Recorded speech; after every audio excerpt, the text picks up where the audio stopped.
예, 디도서 2장 11절로 14절 말씀 우리가 읽었습니다. 오늘 이 말씀 준비하면서 군대 생각이 먼저 났습니다. 군대에 입대하니까 훈련만 받는 게 아니더라고요. 암기해야 될 것이 많더라고요. 여러 가지 암기해야 될 것이 많은데 그 중에 하나 기억나는 것이 국군의 사명입니다. 그래서 제가 인터넷으로 국군의 사명을 찾아봤어요. 예전 거하고 좀 다르더라고요. 지금 군인들이 암송하는 국군의 사명은, 국군은 대한민국의 자유와 독립을 보존하고 국토를 방위하며 국민의 생명과 재산을 보호하고 나가서 국제 평화 유지에 이바지함을 그 사명으로 한다. 이렇게 되어 있습니다. 제가 군대 다닐 때만 해도 나아가 국제 평화 유지에 이바지함이라는 그 문구는 빠져 있었어요. 그죠? 거기까지 국민의 생명과 재산을 보호한다. 거기까지가 국군의 사명이었는데, 아마 이제 해외 파병도 해야 되고 여러 가지 유엔 또 활동도 해야 되니까 이 국군의 사명을 이 부분을 포함해서 새로 고친 것 같습니다. 뭐 이거로부터 시작해서 뭐 군가도 외워야 되고요. 자대 배치 받으니까요. 외워야 될 게 얼마나 많은지 몰라요. 전화번호까지 다 외워야 되고요.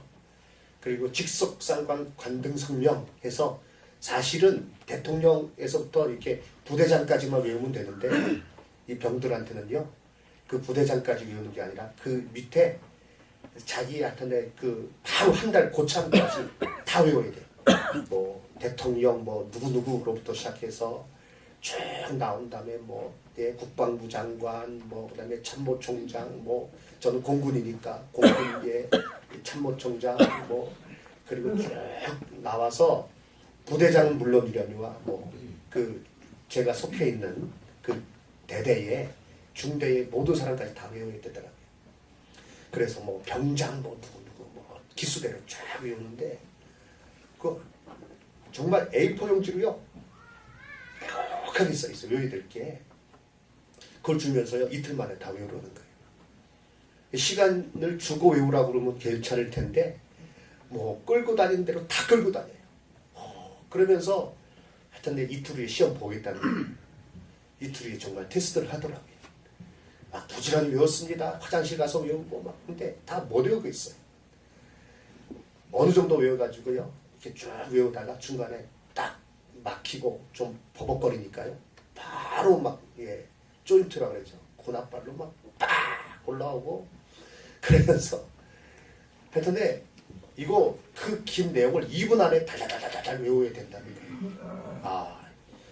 아마 고등학교 때 그렇게 공부했으면 훨씬 좋은 점수를 맞지 않았겠나 생각이 들어요. 그런데 막 계속 막 얼차려가 들어가고 막 군홧발이 날라오고 그러니까 그 시간이 없는 중에도 한 4일 되니까 다 외우겠더라고요. 쫙 막 달달달달 안 보고도 외우게 되더라고요. 사실은 뭐 그런 건 나중에 자동적으로 익혀지는 건데 중요한 것은 이 훈련소에서 외우게 하는 것은 국군의 사명이에요. 군가 몇 개예요. 국군의 사명이 그만큼 중요하다는 거죠. 이 사명에 대해서 오늘 우리가 생각해 보려고 합니다. 이 사명이란 이 단어의 뜻은 각자 자기에게 맡겨진 일입니다. 사전적인 의미입니다. 그것을 잘 감당하느냐, 그것을 잘 수행하느냐, 그렇지 못하느냐에 따라서 그 가정이 달라지고요. 그 사회가 달라집니다. 요즘 기업에서 사원들을 뽑을 때, 신입사원들을 뽑을 때 중점적으로 보는 것은요. 인적성 검사입니다. 그 인적성을 봐요.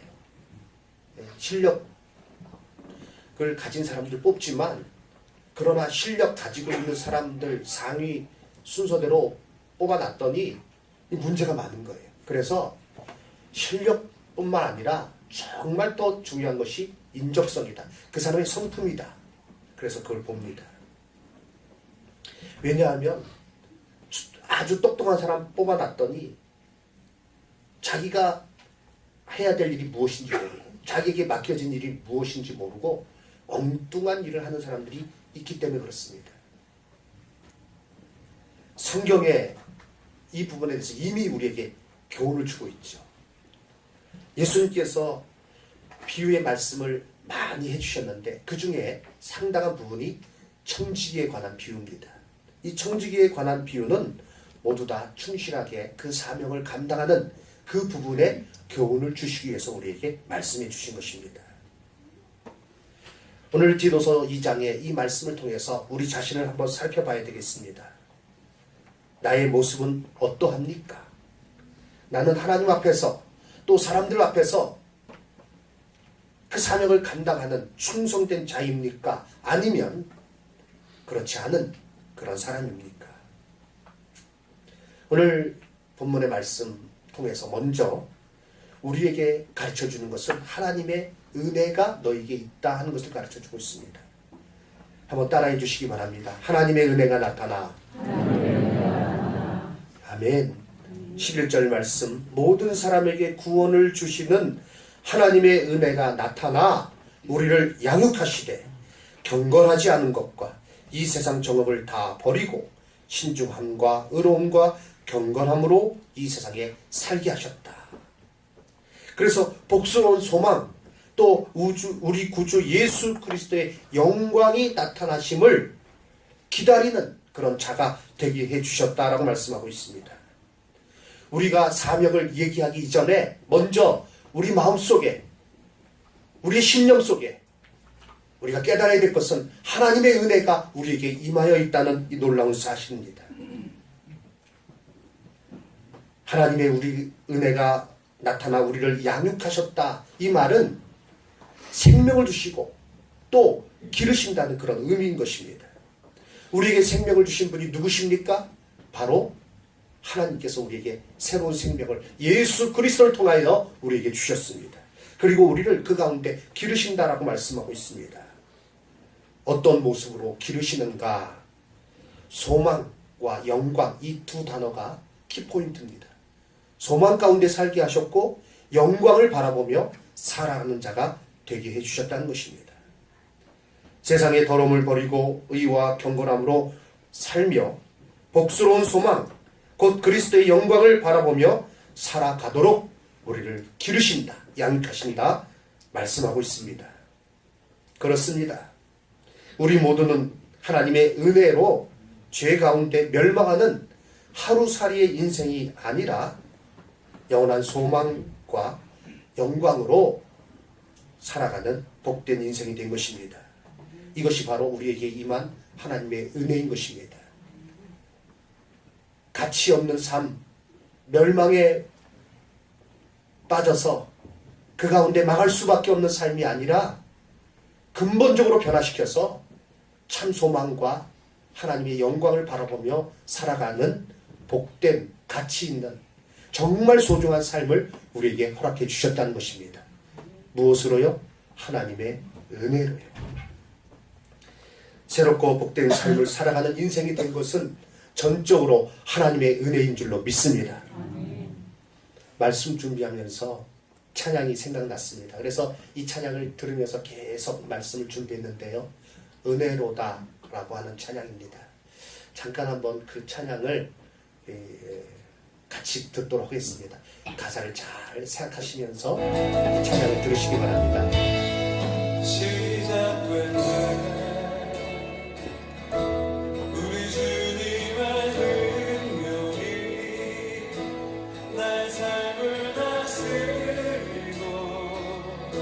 새롭게 하네 자유하네 저 사망으로부터 나의 삶은 변하도다 충만하네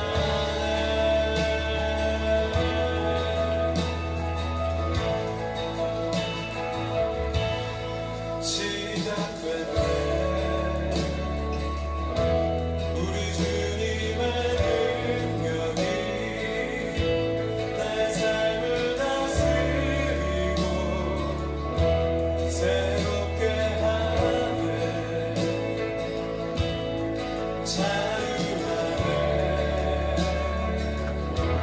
저와 사망으로부터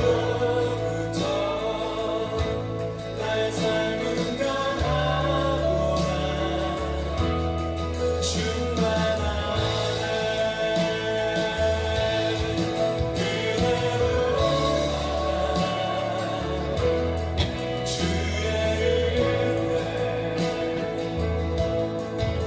그대로만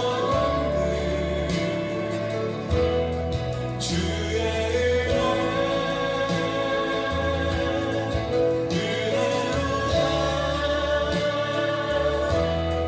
주의 변함없는 진실하신 주의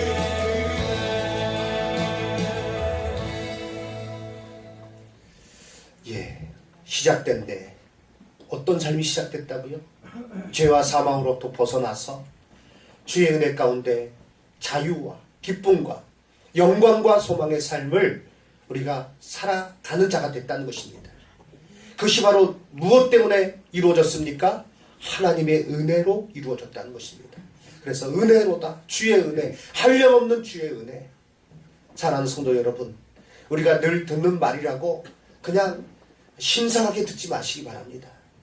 내 삶이 죄 가운데 망하는 삶이 아니라 영원한 소망과 영원한 영광 가운데 살아갈 수 있게 된 것, 지금 하나님 앞에 예배하며 하나님의 은혜 가운데 우리가 이와 같이 모여서 하나님을 높일 수 있게 된 것, 이것은 전적으로 하나님 베풀어 주신 은혜인 줄로 믿습니다. 새 생명이 내게 있는 거예요. 영원한 소망이 나에게 있는 거예요. 영원한 영광 가운데 내가 지금 살아가는 것, 이것은 전적인 하나님의 은혜인 줄로 믿습니다. 다 똑같이 살아가는 것처럼 보이죠.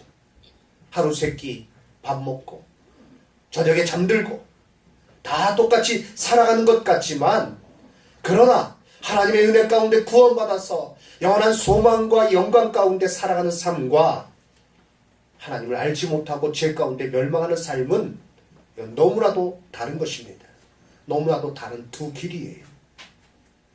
오늘 하나님께서 나를 사랑하셔서 나에게 은혜를 베풀어 주셔서 예수 그리스도를 통하여 나의 죄를 용서해 주시고 하나님의 은혜 가운데 영원한 소망과 영광 가운데 살아가게 하신 것, 그 은혜를 깨닫고 감사하는 우리 성도님들 다 되시기를 주님의 이름으로 축원합니다. 그리고 오늘 본문에서는 두 번째, 이와 같이 우리에게 은혜를 베풀어 주신 이유, 곧 예수 그리스도를 우리에게 보내주시고 예수님은 우리를 위하여 모든 것을 다 내어주셨습니다. 그렇게 주신 이유가 무엇인지를 말씀해 주고 있습니다. 예수님께서 자신을 십자가 위에서 우리에게 내어주신 이유가 어디 있습니까? 오늘 이 말씀은 모호하지 않습니다. 너무나도 명확합니다. 우리를 불법에서 속량하시고 깨끗하게 하여 선한 일을 열심히 하는 자기 백성이 되게 하심이다 라고 말씀하고 있습니다. 한번 따라서 읽어주시기 바랍니다. 그가 우리를 대신하여 자신을 주심은 모든 불법에서 우리를 속량하시고 우리를 깨끗하게 하사 선한 일을 열심히 하는 자기 백성이 되게 하려 하심이라. 아멘. 여기에 뭐 다른 해석의 여지가 없잖아요. 왜 그 은혜를 우리에게 베풀어 주셨는가? 왜 예수님께서 십자가에서 그 몸을 우리를 위하여 다 내어주셨는가? 왜 그 살과 피를 우리를 위해서 다 내어주셨는가? 그것은 우리를 불법에서 건져내서 깨끗하게 하시고, 그리고 거기서 끝이 아니에요. 선한 일을 열심히 하는 자기의 백성, 친백성이 되게 하려 하심이다라고 말씀하고 있습니다. 에베소서 2장 10절에서도 우리에게 같은 말씀을 가르쳐주고 있습니다. 2장 10절 말씀, 우리는 그가 만드신 바라 그리스도 예수 안에서 선한 일을 위하여 지으심을 받은 자니 이 일은 하나님이 전에 예비하사 우리로 그 가운데 그 가운데서 행하게 하려 하심이라. 같이 말씀을 읽겠습니다. 우리는 그가 만드신 바라 그리스도 예수 안에서 선한 일을 위하여 지으심을 받은 자니. 아멘. 예. 우리는 그가 만드신 바라 그리스도 예수 안에서 선한 일을 위하여 지으심을 받았다라고 말씀하고 있습니다. 그렇습니다. 그러면 선한 일이 무엇입니까? 성경에서 말씀하시는 선한 일은 세상의 도덕적인 기준으로 착한 일 거기에 머물러 있지 않습니다. 하나님의 사랑을 가지고 생명을 구원하는 일, 생명을 건져내는 일, 그것이 바로 선한 일인 것입니다. 예수님께서는 그 일을 위하여 이 땅에 오셨다라고 말씀하셨습니다. 모든 성도는 저와 저를 비롯해서 저와 여러분들 우리 모두는 내가 구속함을 받은 이유를 마음에 새기고 잊지 말아야 됩니다. 그것이 바로 우리의 사명인 것입니다. 내가 구속함을 받은 이유는 무엇인가? 내가 지금 이 자리에서 하나님을 아버지라고 부르면서 예배할 수 있는 그 이유는 무엇인가? 그렇게 우리를 건져주신 이유는 무엇인가? 바로 선한 일을 열심히 하기 위해서 그렇게 하셨다는 것입니다. 우리가 이것을 잃어버리면요, 예수님께서 비유해서 우리에게 가르쳐 주신 대로 맛을 잃어버린 소금이 되고 마는 것입니다. 우리 교회가 영광교회입니다. 염자가 소금 염자예요. 우리가 모두 또 빛이요 소금인데 제대로 된 빛이 되어야 되겠고 밝히 비치는 빛이 되어야 되겠고 그리고 맛을 낼 수 있는 소금이 되어야 될 줄로 믿습니다. 맛을 잃어버린 소금, 딱 간을 봤는데 하나도 짜지도 않아요. 한 뭉텅이를 국에 넣는데 국이 맛이 변화가 없어요. 안타까운 사실인 것입니다. 내가 사명을 잃어버리면 그렇게 된다는 것입니다. 하나님께서 나를 구원해 주신 이유를 잊어버리고 세상에 살면 우리나라 국민의 95%가 크리스찬이라고 이력서에 적어낼지라도 아무런 변화가 없는 것입니다. 그러나 단 5%, 아니 단 1%가 그리스도인이라고 자기를 밝히지만 그러나 그들이 맛을 잃어버린 소금이 아니라 진정 사명을 감당하고 하나님께서 구원해 주신 은혜를 베풀어 주신 이유, 예수님께서 나를 위해서 십자가에서 죽으신 피를 흘려주신 그 이유가 무엇인지 분명히 알고 세상에서 살아간다면 저로 변화되는 것이요, 그리고 그 사명 때문에 그 사회가 놀랍게 바뀌어지게 될 줄로 믿습니다. 우리가 그렇게 되어야 됩니다. 옆에 분 한번 맛을 보세요. 맛을 잊어버렸는지 잃어버렸는지 아니면 짠맛이 나는지 한번 보십시오. 짠맛이 나는 것 같습니까? 왜 이렇게 싱거워? 한번 따라합시다. 맛을 잃어버리지 맙시다. 아멘. 그 맛을 잃어버리지 않는다는 것은 내 안에 사명을 내가 놓치지 않는다는 것, 내가 해야 될 일을 놓치지 않는다는 거예요. 왜 나를 구원해 주셨는지, 왜 나에게 이 은혜를 베풀어 주셨는지, 왜 예수님께서 십자가에서 나를 위하여 죽으셨는지 그 이유를 분명히 알고 내가 세상에서 살아가는 것입니다. 선한 일을 위하여 열심 내는 친 백성이 되게 하십니다. 에베소서 2장 10절 말씀을 읽었습니다. 에베소서 2장 5절 7절에서는요, 허물로 죽은 우리를 그리스도와 함께 살리셨고 너희는 은혜로 구원을 받은 것이라. 또 함께 일으키사 그리스도 예수 안에서 함께 하늘에 앉히시니 이는 그리스도 예수 안에서 우리에게 자비하심으로써 그 은혜의 지극히 풍성함을 오는 여러 세대에 나타내려 하심이라. 이 7절 말씀을 보시기 바랍니다. 왜 우리를 일으키시고 함께 하늘에 앉히셨는가? 예수 그리스도 안에서 왜 그렇게 해주셨는가? 그것은 그 은혜의 지극히 풍성함을 오는 여러 세대에 나타내게 하기 위해서 그렇게 하셨다는 것입니다. 이 귀한 사명이 우리에게 있습니다. 예수님께서 십자가에서 그 물과 피를 다 흘려주신 것은 바로 이 일을 위함입니다. 우리가 그렇게 복된 자가 된 것을 깨닫고 이것을 잊지 않는 가운데 우리는 세상에서 살아야 되겠습니다. 직장 생활을 해야 되겠습니다. 가정에서 살아야 되겠습니다. 해외 나가더라도 잊지 말아야 됩니다. 동창회 나가더라도 잊지 말아야 됩니다. 이웃 주민을 만날 때도 잊지 말아야 됩니다. 등산 가서도 잊지 말아야 돼요. 어느 곳에 있든지 우리는 이것을 기억하며 살아야 될 줄로 믿습니다. 군인들이 처음에 이것을 잊지 않게 하기 위해서 군인의 사명, 국군의 사명을 달달달 외우게 하듯이 우리는요, 이 사명을 정말 달달달 외워야 돼요. 마음속에 새겨야 돼요. 군대에서요, 처음에 말씀드렸다시피 그렇게 외우게 하니까요, 정말 가다가 툭 치면 그 말이 튀어나와요. 네, 그 점검하는데도요, 불시에 점검해요. 갑자기 막 길 가다가, 야, 너 저기 직속상관 그 명단 외워봐. 갑자기 시키는 거예요. 그러면 처음에는 버벅대다가요, 막 기합 주고 막 얼차려 받고 그러다 보니까 자동적으로 튀어나오는 거예요.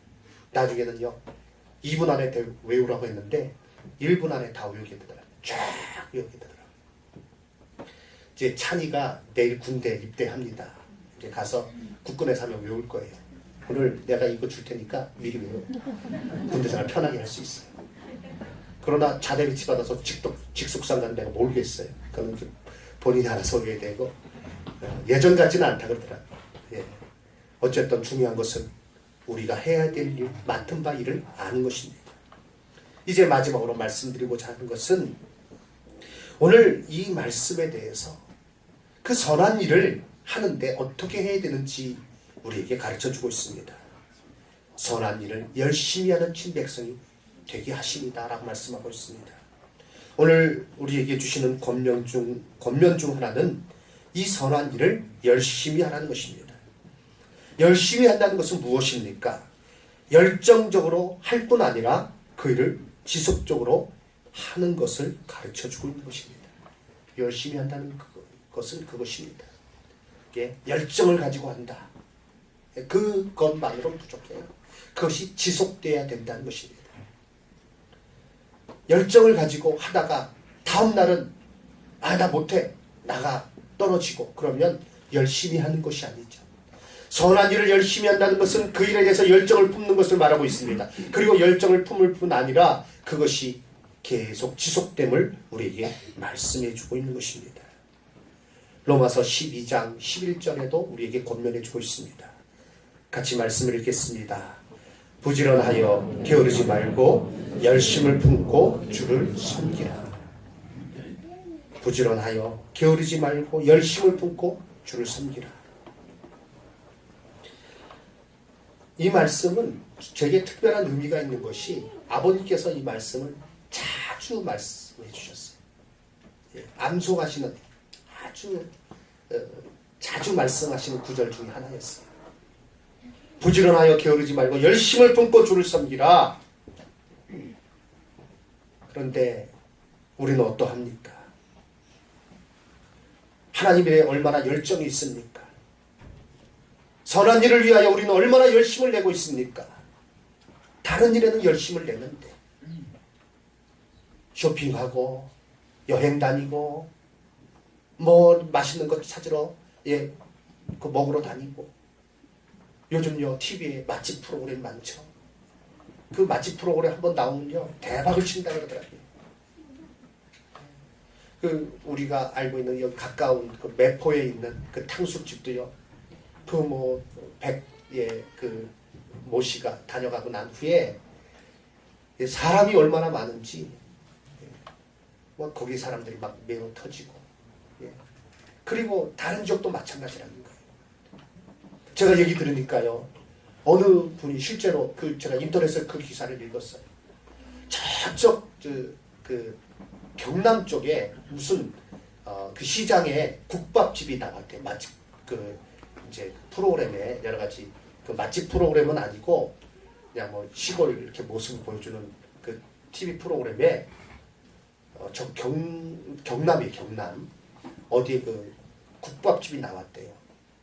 그런데 얼마나 맛있게 보이는지 자기가 아침에 그 프로그램을 보고 한 걸음에 달려가가지고 그 국밥집 갔다는 거예요. 막 기대를 가지고 갔지. 갔더니 장날에만 문을 여는 국밥집이래요. 그래가지고 그냥 돌아왔대. 그런데 그러고 나서 이제 에이 말자 그러면 괜찮았을 텐데 그 다음에 너무 억울한 거예요. 그게 억울해가지고 거기 장날을 알아본 거예요. 며칠장이냐, 38장이냐, 57장이냐 알아보고 예 그리고 거기를 간 겁니다. 날짜에 맞춰서 간 거예요. 갔더니 역시나 예, 그 TV에 나와가지고 사람들이 많은 거예요. 줄 서서 예 겨우 국밥 한 그릇 먹은 겁니다. 먹고 올라오면서 이 사람이 글을 쓴 거예요. 아휴 내가 참 어리석었다. 가보니까 자기 동네에 파는 국밥집하고 다를 것도 하나도 없더래요. 똑같더래요. 그런데 예 TV에 나오니까 그게 너무 먹고 싶어서 그렇게 시간과 돈을 자기가 낭비했다 그런 글을 올려놨더라고요. 요즘 사람들이 거기에 그 열정을 뭐 열정을 내는 것 좋죠. 어떤 일이든지 열의를 가지고 나쁜 일이 아니라면 열의를 가지고 살아가는 건 참 귀합니다. 그러나 우리가 이 시간에 생각해보고자 하는 것은 사람의 열정이라는 것은 제한되어 있습니다. 그렇지 않습니까? 뭐 이것도 하고 저것도 하고 뭐 다 할 수 있으면 좋겠지만 다 할 수 없는 것이 우리의 그런 연약함입니다. 그러면 우리가 가지고 있는 이 어떤 열정, 열심 이것을 우리가 잘 사용해야 되는데 그 중에 가장 큰 부분으로 주님께서 우리에게 원하시는 하나님께서 우리를 구원해 주신 그 뜻을 생각하면서 선한 일에 열심을 내는 우리 성도님들 되실 때에 하나님께서 그 일을 기뻐하실 줄로 믿습니다. 그러한 삶을 사시기 바랍니다. 그러기 위해서는 하나님의 열심을 품어야 됩니다. 하나님은 우리를 구원하시기 위해서 얼마나 열심이신 줄 모릅니다. 그 열심을 내 마음에 품고 나도 열심을 가지고 주의 일을 해야 되겠다는 것입니다. 고린도후서 11장 2절에서 사도 바울은 고백하고 있습니다. 내가 하나님의 열심으로 너희를 위하여 열심을 내노니 무엇으로 열심을 낸다고요? 하나님의 열심으로 너희를 위하여 열심을 내노니 내가 너희를 정결한 처녀로 한 남편인 그리스도께 드리려고 중매함이로다. 하나님의 열심을 사도 바울이 품었어요.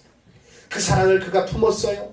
하나님께서 우리를 구원하시기 위해서 얼마나 참으로 열정을 가지고 일하시는지 하나님께서 열심히 우리를 구원하신다는 겁니다. 그 마음을 품고 사도 바울도 내가 열심으로 너희를 섬긴다라고 고백하고 있습니다. 바로 이것이 우리에게 필요한 것입니다. 이와 같은 그런 열심을 품고 살아가게 될 때 그 일은 하나님께서 매우 기뻐하시는 거예요. 요한 사도는 요한 3서 1장 3절 4절 말씀 보면 3절에 이렇게 고백하고 있습니다. 형제들이 와서 내게 있는 진리를 증언하되 네가 진리 안에서 행한다 하니 내가 심히 기뻐하노라. 내가 내 자녀들이 진리 안에서 행한다 함을 듣는 것보다 더 기쁜 일이 없다라고 고백하고 있습니다. 하나님의 심정이에요. 하나님께서 우리에게 일을 맡겨주셨어요. 하나님께서 우리를 구원하신 이유를 분명히 가르쳐 주셨어요. 그걸 알고 열심히 저로 선한 일을 감당하면 하나님께서 매우 기뻐하십니다. 그러나 그 일을 하지 아니하면 하나님께서 반대로 근심하시는 것이죠. 누가 하늘나라에 상이 있겠습니까? 누가 하나님께서 주시는 풍성한 은혜와 복을 누리겠습니까? 선한 일에 열심을 하는 자가 그 사명을, 그 복을, 사명에 충성한 자가 그 복을 받는 것입니다. 저는 간절히 기도하고 있습니다. 우리 모든 성도님들이 선한 일을 열심히 하는 우리 성도님들 되시기를 주님의 이름으로 축원합니다. 그것이 바로 하나님께서 우리에게 원하시는 바입니다. 오늘 이제 광고 시간에 우리가 봉사 신청서를 쓸 것입니다. 새로 이제 교회에 입당하게 될 터인데 이제 얼마 남지 않았어요. 멀게만 느껴졌는데 이제 코앞으로 다가왔어요. 우리가 많은 일들을 감당해야 됩니다. 내가 어떤 분야에서 선한 일에 열심을 낼 것인가 생각하시고 써서 내시는 가운데 하나님께서 이 일을 감당할 수 있는 힘과 능력을 주시고 큰 복을 내려주실 줄 믿습니다. 기도드리겠습니다.